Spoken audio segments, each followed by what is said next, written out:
and welcome to Crafting with Nana. Today we're going to unbox a Star Wars Crochet Kit. I've heard that it looks a little intimidating for those new to the art of crocheting, so let's get right to it. We ordered this kit from Amazon. However, it is available in some of the local stores.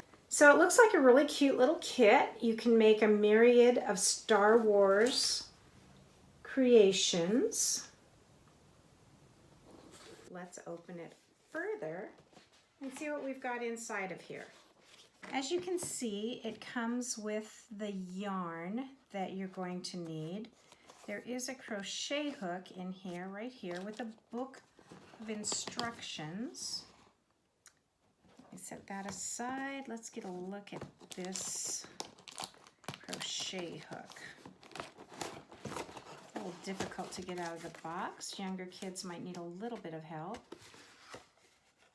So we have a crochet hook that's fairly large, which is nicer for smaller hands. And we have stuffing to put inside our creations. As you can see, these are stuffed creations. So you can see that all of these colors are going to come in pretty handy. Here's some tan, that's probably for some hair. Looks like in this little packet, there's some eyes.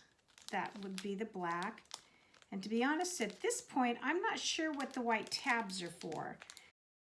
We have a crochet hook, eyes. There should be 4 of each. Here's my 4th eye. We have white yarn, green yarn, tan, brown, and black. And we have this needle. We also have stuffing and the book of instructions. So there you have it. Star Wars Crochet Kit, which you can pick up at Amazon or probably in your local craft store. I'm gonna need a little time to look through the book, find out what is easy and what I think would be great for a beginner to start with. So I'll see you back here on my next video. Thanks for watching. If you liked this video, please give it a thumbs up and share it with all your friends. Bye for now.